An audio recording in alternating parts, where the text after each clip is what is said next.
Finally. Life. Where are you Time. Time. Right here. Oh, vi. Aside. Eyes. Child. Driving. Irony. Provided. Nights. Lifetime. Divided. Dying. Light. Twisting. Want. Wer. Vors. Sweetest. Adequate. Worship. Away. Winter. Promised. Father. Not. Body. Conscious. Stop. Bottled. I went totally out of order. I don't see the TH anywhere. Am I insane? Z. Buzzer. Father. I Yeah. feel like if you just put a Z sound where THs are or STs are, we're good. I feel like we'll be okay. Like, Yeah. Although I've said that before and totally botched the accent, so. oh, we're going to botch it. Yeah, I'm for gonna sure. botch it. Yeah.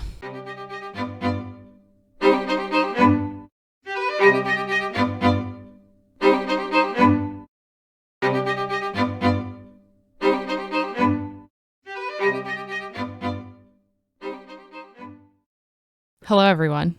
Welcome to Story Episode. Welcome. We're recording, Marcy. Welcome. I have this. She recorded your practice. I have this No one habit. told me you were recording. I She have likes to this do that. habit of doing that. No countdown or nothing. It was just recording me. I feel like if I don't continue talking like this, I'll lose the accent. I agree. I'm going to talk like this. Oh, shit is all. I almost went to British again. They were next to each other. Those countries are close to each other. We're so close. It's fine. We have a guest today. We do. Yay! Who? Yay. You. Me! Marcy. She's like, yes, we do. I'm the guest. Yay. I'm the guest. She's the guest. I'm the guest. Yes. I'm supposed to be very angry. Mm-hmm. An angry Or something, guest. very angry. Yes. This is Marcy. This is my sister-in-law, Marcy. She's fantastic and is going to be the best voice announcer. She is Voice way, announcer. way overselling What is it. she announcing? Why are They're you saying what? overselling it. What way? What? We need a safe word. Whiskey. What? What? This is us with coffee early in the morning. Mm-hmm. Marcy, what have you been up to? Mostly just working. Working. Working. And working and working. And working and working. I can't complain though. Good. I mean, I'm Lots. gonna complain. And here I go. Right. Now listen. Awesome. All right. We ready to get started? Well, tell us what we're doing today, Caitlin. Oh, hello everyone. Today we are recording story episode number 9 with our buddy Marcy over here. Thank you. We are doing a kind of a Halloween story. It's not really a Halloween story, but it's kind of a scary something kind of story. It's spooky. Yeah. Scary adjacent. Yeah. I like that. Okay. It is a German fairy tale collected by the Grimm Brothers called The Three Snake Leaves. Leaves like leaf? Like a leaf, yeah. Oh, I thought you said leaves like they left. I literally, when you asked me if it was like a leaf, I said yes, but plural. I didn't hear it or grasp that's what you said. Yes, like a leaf, I but didn't know if it was plural. like the leaves that the snake had leaves of his own that he owned, or you're talking about like snake leaves like it was a certain plant. I was thinking like a 3-headed snake left. Well, why don't we get started, and then you will finally understand what a snake leaf is. Fine. Let's get into it.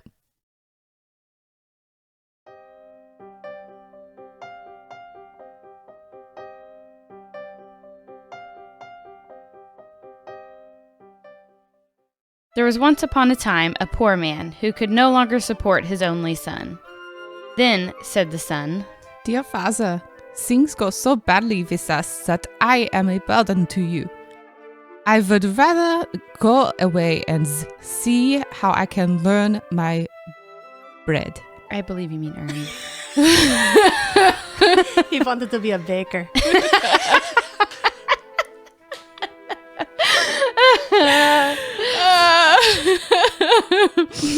Okay.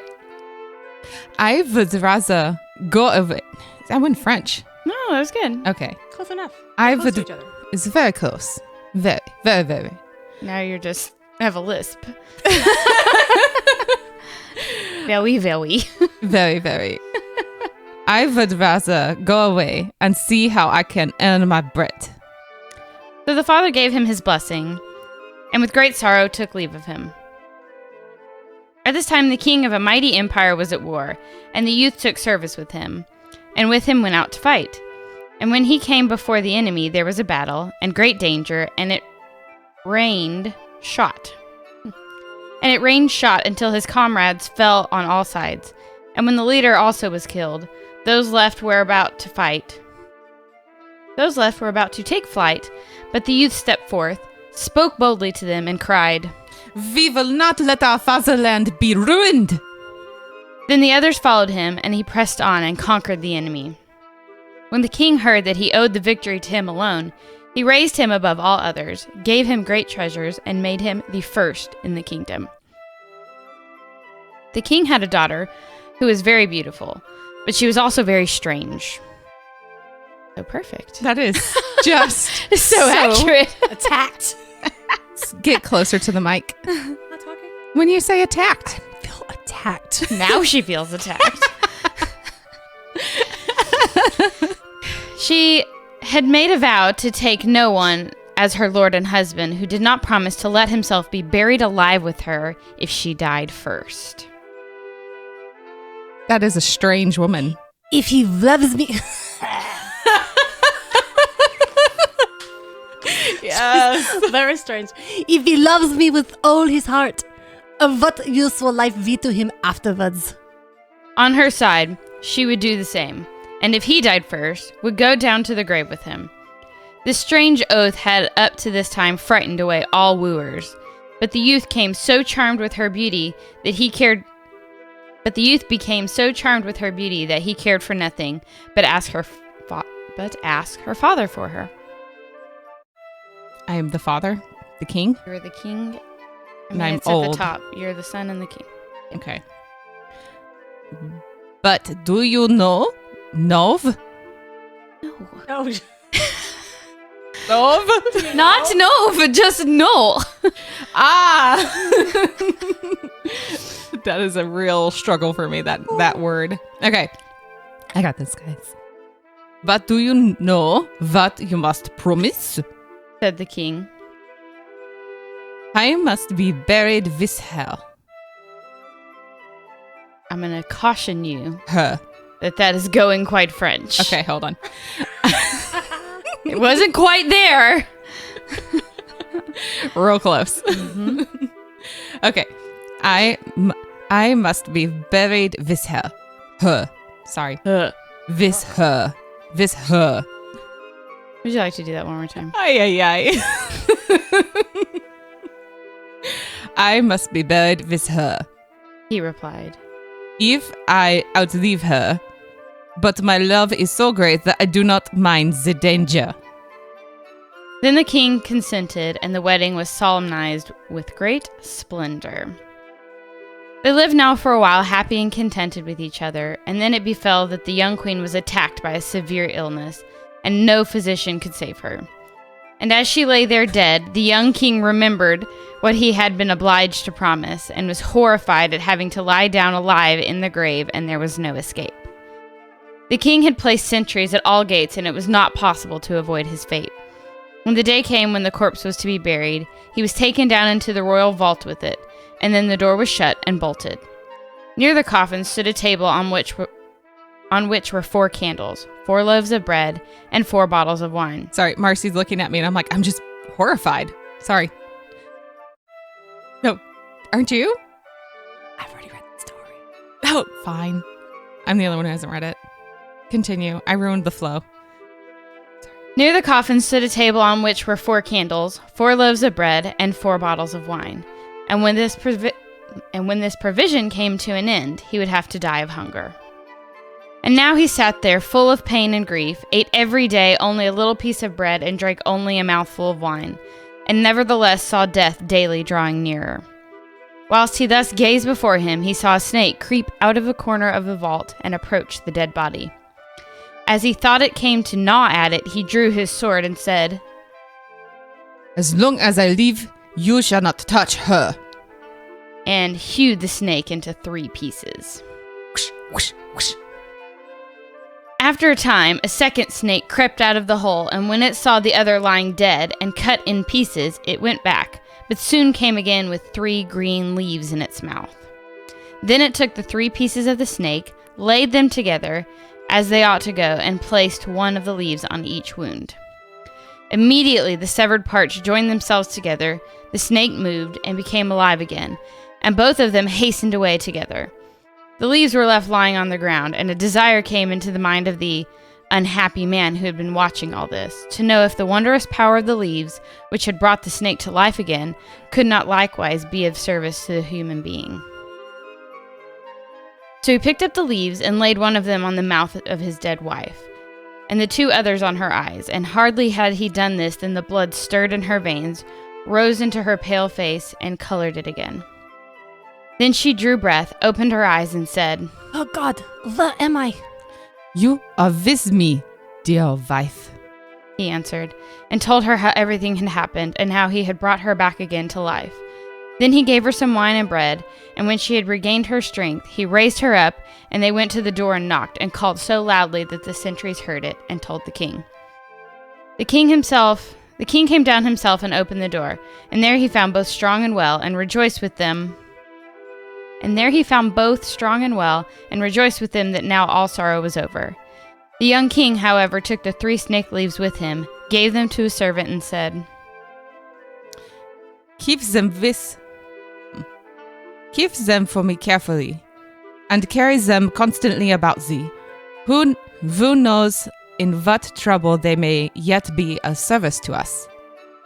A change had, however, taken place in his wife. After she had been restored to life, it seemed as if all love for her husband had gone out of her heart.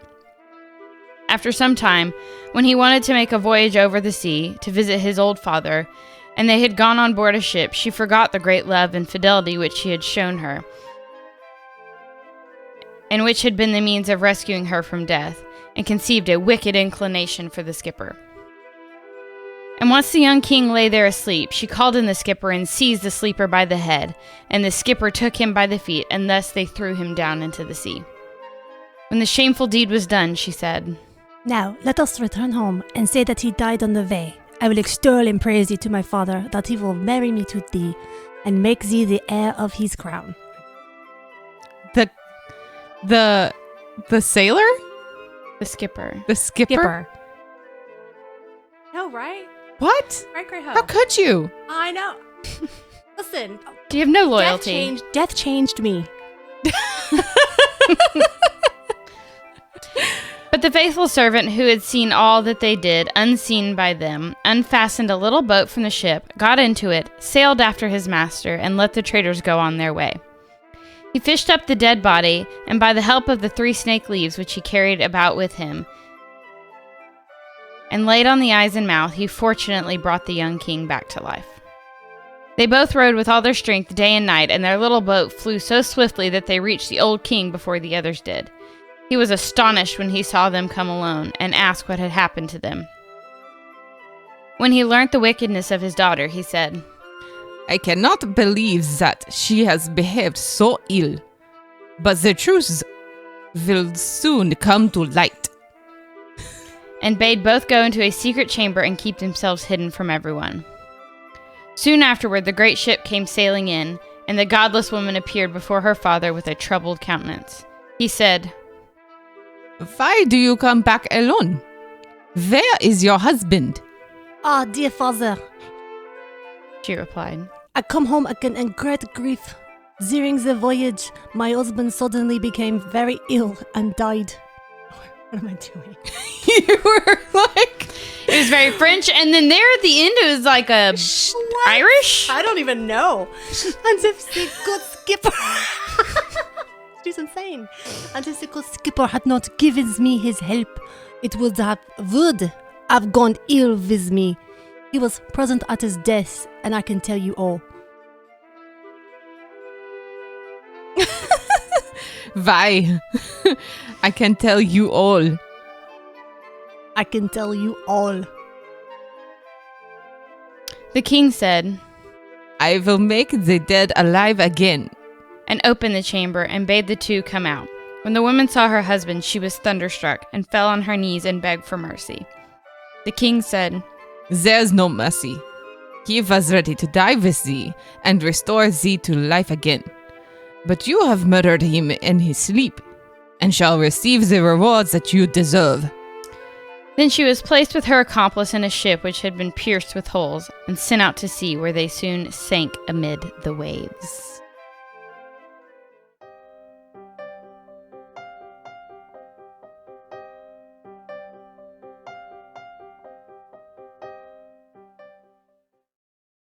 It was so dark. Are you dying? She's sinking into the amid the waves. I could not stop being French. And I was like, don't do it. Don't. I couldn't stop being French. You want me to sing? I'll sing. Would you? Who? Yeah. Yeah. What? What are you singing? A theme song? Do it. Crazy hoe gonna die today. Sinking in them ocean waves. Oh, it even rhymes. You're fantastic. You're my favorite. Okay, Marcy, I'm sure Clairissa fully prepared you for what comes after the story, which is, what do you think the moral of the story was? Ooh, there's a whole lot. So a little backstory. I did not prepare Marcy for anything today. No. I unprepared her, really. Yeah, she didn't prepare me for anything, and then she called me early. And I dropped the phone on my face. You're like, what does she want? And it just Rude smacks awakening. you. It's like Clairissa smacked you in the face. It's like I woke you up with a big old Literally and metaphorically. Yeah. Both. Mm-hmm. Moral of the story. 1. If your wife dies, leave that hoe dead. Do not follow her into the crypt. No. And also, I think another moral of the story is real important for a lot of guys out there. If that hoe be crazy and she's also pretty And rich. and rich, And a princess. it's a trap. Mm-hmm. There's a reason she's available for you and hasn't been scooped up already. Yeah, nobody wants her because she cray. She Yeah. cray. She gonna break your shit. You know it's in Can the you say eyes. shit in this? Because of the Yeah, I podcast? said the F-bomb Okay, good. recently. Yeah, it's all in the eyes. Like the crazy, you can tell. Are they empty? Yes. Is there any life behind those eyes? Or is the life that's in them like ready to like devour you in any way possible? Like I'm ready to like destroy everything you have. Because obviously she was already selfish if she wanted you to die and But look, the king And was died so with ready her. to like, you're not a pristine, perfect person. I mean, was she before? She wouldn't marry anyone who didn't agree to be buried alive with her. Mm-hmm. And you're surprised that she had a bit of a That's kind of- immoral conundrum. Yep. bad parenting though, because like Right. if I were king, well, I'd be queen, obviously, because you know. But if I were the queen and my kid said, "Hey, mom, listen, anybody who wants to marry me, it's gotta be buried with me and die," I'd be like, "Bitch, You're not getting married. ain't gonna happen." And then after they're dead, you know, like if I couldn't convince them, let's say they die, and maybe they agreed to do it. I'm like, "We actually gonna do that, bro?" Oh, that's not a thing. That's not how this is working. No, you can agree to it, but it ain't gonna happen. The king was also kind of cray. Yeah. I agree. He should've buried put him his- down there. Yeah. Then he murdered his own daughter. He did murder her after he did. raised her to be the person that she is. A slow and horrible death. I'm going to say the moral is therapy. Get it? Everyone should be in therapy. Literally everyone. If you come back to life, get mental help. Were you dead in the first place? Just don't die. Live forever. Don't die. I like that one. Yeah. Yeah. Do your Caitlin? best not to die. The moral is never die. Don't die. Like, what is it? The Weather Channel's motto is Don't date sailors. don't drown. Don't date sailors. Don't drown. That's not They'll nice. throw your husband in the sea. I don't know. Skippers. Skippers, You're gonna yeah. end up on an island, stuck with a bunch of crazies. When do the Grimm fairy tales come out? Like What you talking about, Willis? the whole book. It was so old, right? Yeah. Oh, when did it come 16? out? I have no idea. Well, they called like Navy people like sailors, Sailors, skippers. that kind of stuff. Caitlin, what was the moral? I mean, on top of the like 20 we just listed. Really just trying to buy some time As a while I'm group? looking for the Grimm Brothers. We should see if there's an actual moral that they assign to this. Yeah, we did that in the beginning, and very hard to find those. Late 1700s is when they lived. Wilhelm Karl Grimm. Wilhelm. Wilhelm. Jacob and Wilhelm. Oh, I love that movie. Wilhelm. Yeah, it's a good movie. Ooh, What movie is that? it's a good Brothers Grimm. That one. Yeah. The one that's right there on the screen. Yep. In my face. Mhm. Cool. Good talk. Good talk. Movie. Okay, All right. Thanks for listening, everybody. thanks for joining us for our Halloween episode. Did we mention that? Yeah. Oh, I don't know about y'all, but I'm scarred a little bit. you're a Bye. little scarred. I laughed because I didn't know what to do at the end of that story. It was yesterday. uncomfortable laughing. It was uncomfortable. I was like, huh, well, that's the end. Okay. You know, it's funny because last month's story episode was not a happy fairy tale ending either. It was They surprising. actually aren't usually. You can almost make any of them like a Halloween episode. Yeah, for sure. Well, thanks for coming back for our October Halloween story episode, and we will see you next month in November. Yeah, you can check us out at royalmalarkey.com. You can follow us on Facebook, Instagram, and Twitter. You are currently hopefully watching us on AVersion TV network on YouTube. Where you get to see our pretty faces and meet Marcy. I'm on TV. You're on TV. Can I steward it? I'm on TV. Yeah. Please hit the subscribe button and leave us a comment. Yes. And hit the like button all day. See you next month. Yep. Toodles. Bye.